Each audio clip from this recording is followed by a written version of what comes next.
안녕하세요. 강원도 사회적경제지원센터 사회적기업팀장 이다운입니다. 이번 영상에서는 사회적 기업 인증 절차와 자격 요건 등에 대해서 알아보도록 하겠습니다.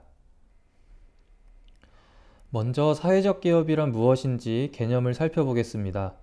우리나라에서는 사회적 기업 육성법에 따라 사회적 기업을 정의하고 있습니다. 사회적 기업은 취약계층에게 사회 서비스 또는 일자리를 제공하거나 지역사회에 공헌하는 등 사회적 목적을 추구하면서 영업활동을 수행하는 기업입니다. 따라서 사회적 기업은 경제적 가치와 사회적 가치를 함께 창출하는 조직으로 볼 수 있습니다. 사회적 기업 육성을 위한 지원 제도는 무엇이 있는지 살펴보겠습니다. 사회적 기업으로 인증 또는 예비 지정을 받을 경우 다양한 지원을 통해 성장에 도움을 받을 수 있습니다.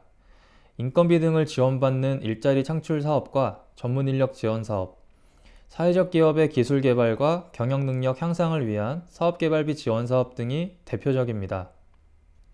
인증받은 사회적 기업은 법인세, 소득세 감면 등 세제 지원과 공공기관 우선 구매 권고 혜택 대상이 됩니다.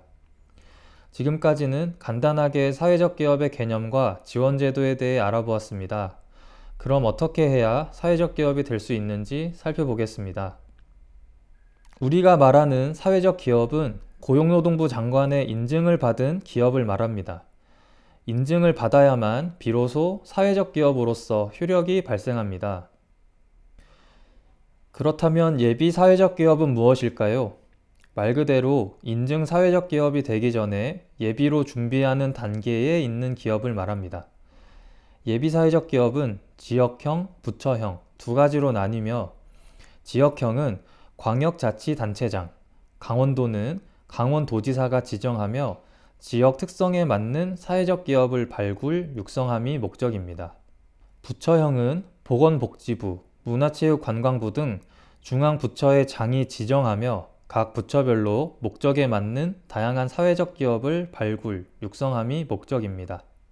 인증보다는 예비 지정 요건이 다소 완화되어 있습니다. 인증 절차와 요건을 알면 예비 지정 요건 역시 자연스럽게 충족이 됩니다. 이에 앞으로의 설명은 인증 절차와 요건을 기준으로 설명하겠습니다. 사회적 기업의 인증 요건은 크게 7가지입니다.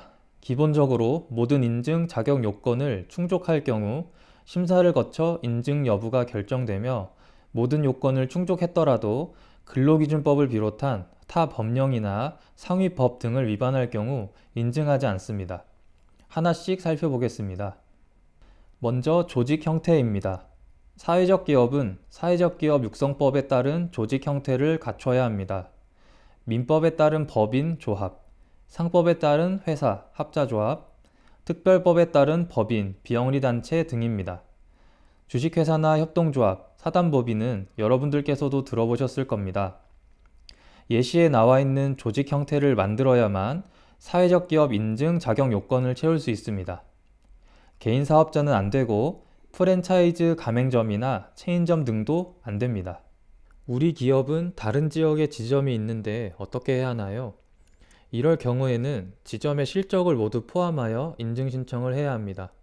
사업자 등록증에 없는 지부나 지회는 포함되지 않으며 지점이나 지부, 지회가 사회적 기업 인증을 받고자 할 경우에는 별도로 독립적인 조직 형태를 갖춰야 합니다. 이슈가 많은 부분 중 하나가 조직의 실질적 독립성 여부입니다. 주로 대표자가 사업체를 2개 이상 갖고 계실 경우 해당이 됩니다. 각 사업체가 독립된 공간을 확보하여 운영하고 있는지, 근로자도 각각 별도로 고용하여 관리하는지, 출자 구조나 상호 거래 내역 등을 종합적으로 판단하여 독립성 여부를 확인합니다. 즉, 대표자가 같더라도 기업 설립과 운영 전 과정에서 사업체들이 독립성을 띈다고 판단될 경우에는 인증 자격 요건이 충족됩니다. 이제 조직을 설립해야 하는 단계에 있으신 분들께서는 조직 형태에 대한 고민이 필요합니다. 먼저 조직의 설립 목표가 사회적 기업 인증이 되어서는 안 됩니다. 후술하겠지만 조직의 사회적 목적에 따라 그 목적을 실현하기 위한 사업 내용을 구상하는 과정에서 가장 적합한 조직 형태를 찾아가는 것이 좋습니다. 두 번째 인증 자격 요건인 유급 근로자 고용 부분입니다. 기본적으로 1명 이상의 유급 근로자를 고용해야 하며 인증 신청 월로부터 직전 6개월 평균으로 계산합니다. 7월에 인증을 신청할 경우 1월부터 6월까지 6개월간 유급 근로자 평균이 1명 이상이어야 합니다. 단, 사회적 목적 실현 유형 중 일자리 제공형은 유급 근로자를 평균 3명 이상 고용해야 합니다. 유급 근로자란 고용보험에 가입된 분들만 인정이 됩니다. 대표자와 대표자의 배우자, 직계 존비속, 임원은 고용보험에 가입되었더라도 인정되지 않습니다. 또 근로계약서 작성 준수, 최저임금 지급 등 고용노동관계법령과 기타 현행법을 반드시 준수해야 합니다. 세 번째 인증 자격 요건은 사회적 목적의 실현 부분입니다. 사회적 기업은 사회서비스 제공형, 일자리 제공형, 지역사회 공헌형, 혼합형, 기타 창의혁신형 5가지 유형이 있으며 신청하는 유형의 기준을 충족해야 합니다. 유형별 실적은 신청월 직전 6개월 평균으로 판단합니다. 세부 요건을 하나씩 살펴보겠습니다. 사회서비스 제공형은 기업으로부터 사회서비스를 제공받는 사람 중 30% 이상이 취약계층이어야 합니다. 예를 들어 교육 분야의 사회서비스를 제공하는 기업이 평균 100명을 교육하는데 그중 30명 이상이 저소득층 청소년일 경우에 해당됩니다. 또는 횟수, 시간 등으로도 산정이 가능합니다. 일자리 제공형은 전체 유급 근로자 중 30% 이상이 취약계층이어야 합니다. 전체 근로자는 신청월 직전 6개월 동안 고용조정 사실이 없어야 하며 평균 3명 이상이어야 합니다.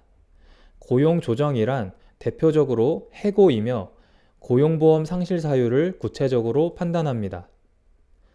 의무 고용해야 하는 30%에게는 괜찮은 일자리를 제공해야 하는데 최저임금 이상 지급, 주 15시간 이상 근무, 기간에 정함이 없는 근로계약을 체결해야 합니다. 지역사회 공헌형은 기초지자체를 기준으로 해당 기업이 소재해 있는 지역에 공헌함을 목적으로 하며 가, 나, 다 3가지 유형으로 나뉩니다. 중요한 것은 사업 내용이 해당 지역에 어떤 공헌을 하고 있는지가 증명이 되어야 합니다. 그래서 평소에 거래 내역, 공헌 활동 등을 증명 가능한 자료로 남겨두시는 게 필요합니다. 먼저 가형부터 보겠습니다. 지역의 인적, 물적 자원을 활용하는 유형으로 전체 근로자 중 해당 지역 취약계층이 20% 이상이거나 사회서비스 수혜자 중 해당 지역 취약계층이 20% 이상이어야 합니다. 이때에도 일자리 제공형과 사회서비스 제공형의 기준과 동일하게 적용하며 취약계층 의무고용 20%는 괜찮은 일자리를 제공해야 합니다. 나형과 다형을 보겠습니다. 먼저 나형은 지역의 사회 문제를 해결하는 유형으로 지역 사회 문제를 해결하는 데 있어서 발생하는 수입 또는 지출이 전체의 40% 이상이어야 합니다. 해당 지역만의 사회 문제인지, 왜 해결해야 하고 어떻게 해결해야 하는지 구체적으로 증명 가능해야 합니다. 전문조사 자료나 통계 자료 등이 필요할 수 있습니다. 다형은 지역의 사회적 목적을 추구하는 조직, 즉 사회적 경제 조직을 지원하는 유형입니다. 사회적 기업, 마을기업, 협동조합 등이 대상이 될 수 있으며 이들 기업에게 컨설팅, 마케팅, 자금 등을 지원하는 것을 실적으로 해당 부분의 수입 또는 지출이 전체의 40% 이상이어야 합니다. 다음은 혼합형입니다. 혼합형은 일자리 제공형과 사회서비스 제공형의 실적을 혼합한 유형으로 취약계층 고용과 사회서비스 제공 실적을 각각 20% 이상 충족해야 합니다. 기타 창의혁신형은 위에서 안내한 4가지 유형으로는 사회적 목적 실현 여부를 판단하기 어려울 경우에 심사를 통해 판단하게 됩니다. 실적을 수치로 계량화하여 준비할 수 있는 타 유형에 비해 기타형은 사회적 목적 실현 실적을 보다 구체적으로 준비해야 합니다. 특히 사회적 기업 유형에 대해서는 유선 또는 방문을 통해 종합적으로 상담받으시길 권해드립니다. 네 번째 인증 자격 요건은 다양한 이해관계자가 참여하는 의사결정 구조 여부입니다. 의사결정 구조에 대한 규정을 정하고 실제 회의를 운영한 실적 등이 증빙되어야 합니다. 대표적인 의사결정 구조가 이사회인데 정관 또는 규약에 이사회의 구성과 운영에 대한 내용을 명시해야 합니다. 반드시 3인 이상으로 구성하고 근로자 대표는 꼭 참여하는 구조여야 합니다. 근로자 대표는 근로자를 대표할 수 있는 자로 선출해야 하며 선출 회의록 등을 남겨놓아야 합니다. 근로자 대표로 선출한 후에는 이사로 등기해야만 이사회에 참석할 수 있습니다. 사회이사는 외부 이해 관계자로 지역 내 인사나 서비스 수혜자 등을 선임하시면 됩니다. 이사회 구성이 완료되면 실제로 회의를 개최한 실적을 회의록 등으로 남기시면 됩니다. 다섯 번째는 영업활동을 통한 수입입니다. 노무비 대비 수입이 50% 이상이어야 하는데 인건비로 100만 원이 나가면 50만 원 이상은 매출을 기록해야 한다는 뜻입니다. 기업이 자체적으로 고용을 창출, 유지할 수 있는지를 확인하는 기준이며 세무회계사무소의 확인을 받은 재무제표 등으로 판단합니다. 이 실적 역시 신청월 직전 6개월 평균입니다. 여섯 번째는 정관의 필수사항입니다. 앞서 의사결정 구조는 정관에 명시되어 있어야 한다고 말씀드렸습니다. 이외에도 약 10가지의 필수사항을 정관에 반드시 명시해야 하며 공증받은 정관만 인정이 됩니다. 필수사항은 목적, 사업 내용, 명칭, 주된 사무소의 소재지, 기관 및 지배구조의 형태와 운영 방식, 중요사항의 의사결정 방식, 수익 배분 및 재투자, 출자 및 융자, 종사자 구성 및 임면, 해산 및 청산 등입니다. 특별히 봐야 할 것은 앞서 말씀드린 의사결정 방식에 대한 내용입니다. 이사회, 운영위원회, 총회 같은 의사결정 구조를 다양한 이해관계자로 구성하고 운영한다는 내용이 명시되어야 합니다. 수익 배분 및 재투자 부분은 조직이 배분 가능한 이윤이 생겼을 경우 3분의 2 이상을 사회적 목적에 사용한다는 내용을 명시해야 합니다. 해산 및 청산 부분은 조직이 해산이나 청산을 할 때 배분 가능한 잔여 재산이 있을 경우 3분의 2 이상을 다른 사회적 기업이나 공익적 기금에 기부한다는 내용을 넣어야 합니다. 일곱 번째 사항은 이윤의 사회적 목적 사용입니다. 정관의 필수 사항으로 배분 가능한 이윤을 3분의 2 이상 사회적 목적에 사용한다는 내용과 해산 시 배분 가능한 재산을 3분의 2 이상 사회적 기업 등에 기부한다는 내용을 넣어야 합니다. 그리고 실제로 근로자의 근로조건 개선, 지역사회 기부 및 사회공헌, 고용 확대를 위한 시설 투자 등에 사용해야 합니다. 지금까지 사회적 기업 인증 자격 요건에 대해 살펴보았습니다. 지금 안내드린 사항은 기본적인 자격 요건들이며 세부적으로 더 살펴보아야 하는 부분들이 있습니다. 취약계층과 사회서비스의 인정 범위를 비롯하여 자격 요건은 한국사회적기업진흥원 또는 강원도 사회적경제지원센터 홈페이지에서도 업로드된 지침을 통해 확인하실 수 있습니다.